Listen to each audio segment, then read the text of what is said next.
فرشتے تعریف اور وجود۔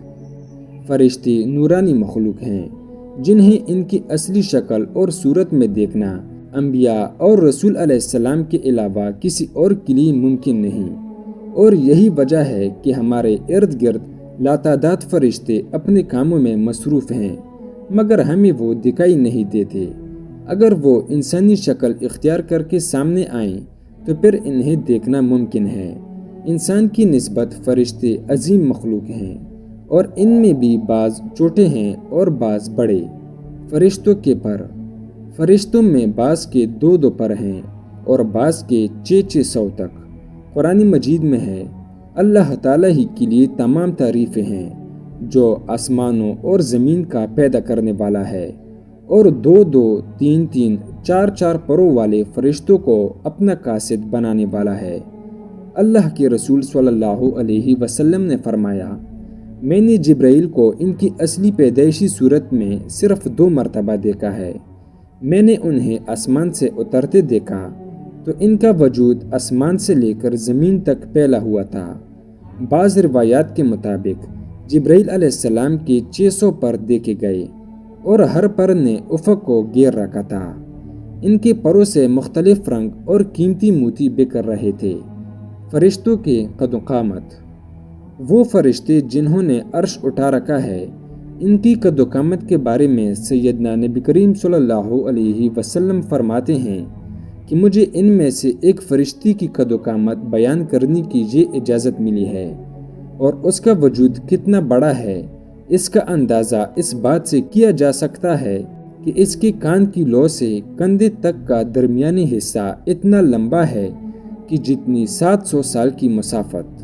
ایک دوسری حدیث میں سیدنا انس رضی اللہ عنہ سے مروی ہے کہ نبی اکرم صلی اللہ علیہ وسلم نے ارشاد فرمایا، عرش کو اٹھانے والے فرشتوں میں سے ایک فرشتے کے بارے میں مجھے یہ بتانے کی اجازت دی گئی ہے، اس کے پاؤں سب سے نچلے 7ویں زمین میں ہیں، اور اس کے کندھوں پر عرش ہے، اور اس کے دونوں کانوں کی اور کندھے کے درمیان اتنی دوری ہے کہ اسے طے کرنے کے لیے پرندے کو 700 سال کی پرواز چاہیے۔ وہ فرشتہ کہتا ہے، یا اللہ تو پاک ہے، جہاں بھی ہے اور جہاں بھی ہو۔ فرشتوں کی ضروریات۔ اللہ تعالیٰ نے فرشتوں میں شادی بیاہ کی حاجت نہیں رکھی، اسی طرح انہیں کھانے پینے سے بھی بے نیاز کر دیا۔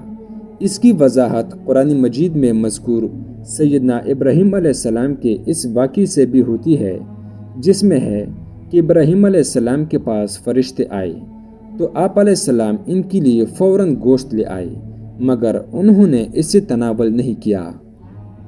اللہ تعالیٰ نے فرشتوں کو بیماری، سستی، کاہلی، دکھ تکلیف، تھکاوٹ اور اکتاہٹ وغیرہ سے محفوظ رکھا ہے، اور وہ دن رات فقط اللہ تعالیٰ کی اطاعت میں اپنے کاموں میں مصروف اور مشغول ہیں۔ قرآن مجید میں ہے، آسمانوں اور زمین میں جو کچھ ہے اسی اللہ کا ہے، اور جو اس کے پاس فرشتے ہیں وہ اس کی عبادت سے نہ سرکشی کرتے ہیں اور نہ تھکتے ہیں۔ وہ دن رات اس اللہ کی تسبیح بیان کرتے ہیں اور ذرا سی بھی سستی نہیں کرتے۔ آرام اور نیند تھکاوٹ کو دور کرنے کے لیے ہوتی ہے، اور جب یہ واضح ہو گیا کہ فرشتے نہ تھکتے ہیں اور نہ سست پڑتے ہیں تو پھر لامحالہ ان کے لیے آرام کی کوئی ضرورت باقی نہیں رہ جاتی۔ فرشتے تقریباً عام طور پر آسمانوں میں رہتے ہیں اور اللہ کے حکم سے مختلف کاموں کے لیے زمین پر اترتے ہیں اور پھر واپس آسمانوں پر چلے جاتے ہیں۔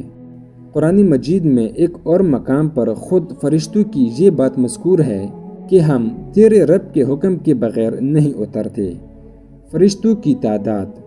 فرشتوں کی تعداد کتنی ہے اس بارے میں کوئی تفصیل نہیں ملتی۔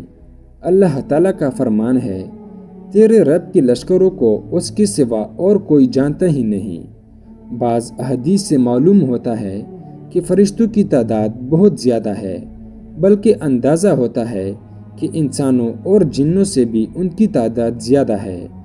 یہ احادیث درج ذیل ہیں۔ سیدنا ابو ذر رضی اللہ عنہ سے مروی ہے کہ اللہ کے رسول صلی اللہ علیہ وسلم نے فرمایا، آسمانوں میں کہیں 4 انگلیاں جگہ بھی ایسی نہیں جہاں کوئی نہ کوئی فرشتہ سجدہ ریز نہ ہو۔ سیدنا عبداللہ بن مسعود رضی اللہ عنہ سے مروی ہے کہ اللہ کے رسول صلی اللہ علیہ وسلم نے فرمایا، قیامت کے روز جہنم کو اس حال میں لایا جائے گا کہ اس کی 70 لگامیں ہوں گی اور ہر لگام کے ساتھ 70,000 فرشتے ہوں گے جو اسے کھینچ کر لا رہے ہوں گے۔ فرشتوں کی ایک اور خاصیت، فرشتوں کی ایک خاصیت یہ بھی ہے کہ وہ اللہ تعالیٰ کے حکم سے اپنی شکل کے علاوہ کوئی اور صورت اختیار کر سکتے ہیں۔ یہ صورت کسی ایسے انسان کی بھی ہو سکتی ہے جسے دیکھنے والے پہچان لے۔ انسانوں کے علاوہ کسی اور ذی روح کی صورت اختیار کرنے کی فرشتوں کو طاقت ہے یا نہیں، اس کے بارے میں قرآن اور سنت میں کوئی صراحت یا ذکر نہیں ملتا۔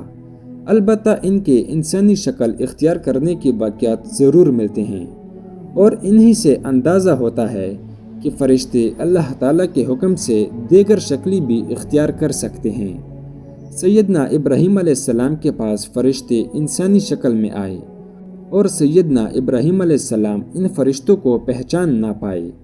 پھر فرشتوں کے بتانے پر آپ علیہ السلام کو معلوم ہوا کہ یہ انسان نہیں ہیں۔ سیدنا مریم علیہ السلام کے پاس سیدنا جبرائیل انسانی شکل میں تشریف لائے تھے۔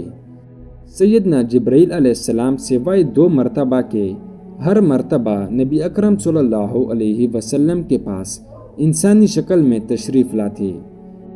فرشتوں کی طاقت، اللہ تعالیٰ نے فرشتوں کو انسانوں اور جنوں سے کئی گنا زیادہ قوت اور طاقت عطا کر رکھی ہے۔ نبی اکرم صلی اللہ علیہ وسلم نے جب طائف کے مقام پر وہاں کے لوگوں کو اسلام کی دعوت پیش کی تو آپ صلی اللہ علیہ وسلم پر وہاں کے لوگوں نے ظلم اور جبر کی انتہا کر دی، اور آپ صلی اللہ علیہ وسلم کو لہو لہان کر دیا۔ تو اس مقام پر سیدنا جبرائیل علیہ السلام تشریف لائے۔ انہوں نے آواز دی اور کہا کہ اللہ تعالیٰ آپ کے بارے میں آپ کی قوم کی باتیں سن چکا ہے، اور جو انہوں نے آپ کے خلاف اقدام کیا وہ بھی دیکھ چکا ہے۔ آپ کے پاس اللہ تعالیٰ نے پہاڑوں کا فرشتہ بھیجا ہے۔ آپ ان لوگوں کے بارے میں جو چاہیں اس فرشتے کو حکم دے۔ اس کے بعد پہاڑوں کا فرشتہ مخاطب ہوا۔ اس نے آپ صلی اللہ علیہ وسلم کو سلام کیا اور کہا، اے اللہ کے رسول صلی اللہ علیہ وسلم، آپ جو حکم دیں گے میں اس کی تعمیل کروں گا۔ اگر آپ صلی اللہ علیہ وسلم چاہیں تو میں دونوں طرف کے پہاڑوں کو ان پر لا کر ملا دوں جن سے یہ پس جائیں۔ اسی طرح سیدنا جبرائیل علیہ السلام کی قوت اور طاقت کے بارے میں قرآن مجید میں ہے، اسے یعنی رسول اکرم صلی اللہ علیہ وسلم کو زبردست طاقت والے فرشتے نے سکھایا ہے جو زورآور ہے۔ فرشتوں کا نظم و ضبط، فرشتے اپنے ہر کام میں نظم و ضبط کی پابندی کرتے ہیں اور اس میں کسی قسم کی کمی بیشی یا سستی اور کاہلی وغیرہ کا مظاہرہ نہیں کرتے۔ جن فرشتوں کی جب اور جہاں ڈیوٹی شروع ہوتی ہے وہ اس وقت وہاں پہنچ جاتے ہیں اور اپنی کسی کام میں ہلہ گلہ اور شور شرابہ نہیں کرتے۔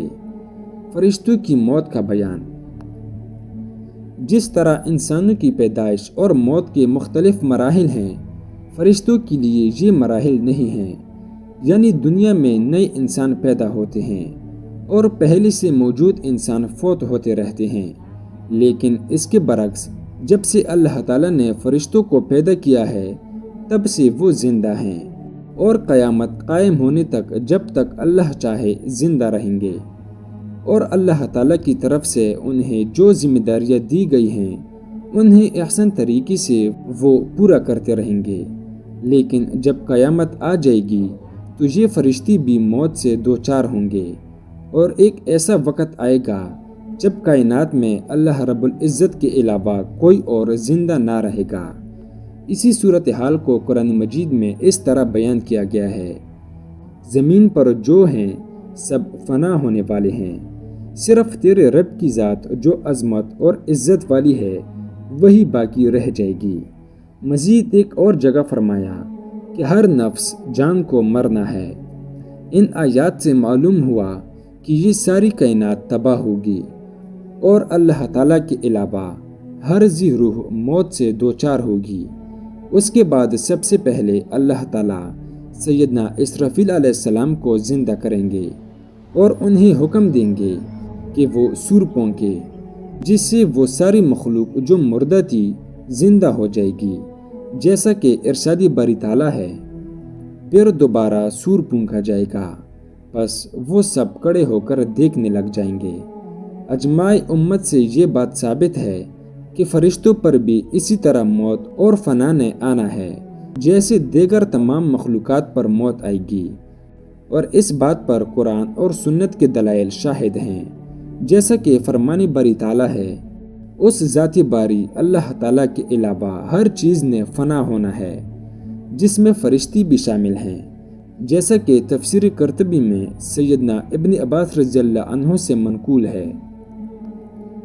فرشتوں کی موت کی کیفیت، اور جہاں تک فرشتوں کی موت کی کیفیت کا تعلق ہے تو اس حوالے سے قرآن اور سنت سے ہمیں کچھ نہیں ملتا، البتہ چند ضعیف روایات اور آثار اس حوالے سے ضرور ملتے ہیں، خصوصاً 4 بڑے فرشتے سیدنا جبرائیل، میکائیل، اسرافیل اور ملک الموت کی کیفیت کے حوالے سے۔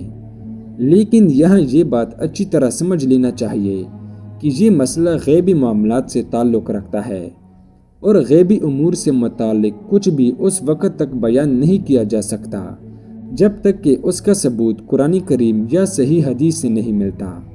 قرآن اور سنت کے ظاہری آثار سے یہ بات سمجھ میں آتی ہے کہ تمام فرشتوں کے ارواح کو ملک الموت ہی قبض کریں گے، اور ملک الموت بغیر کسی فرشتے کے روح قبض کیے فوت کیے جائیں گے۔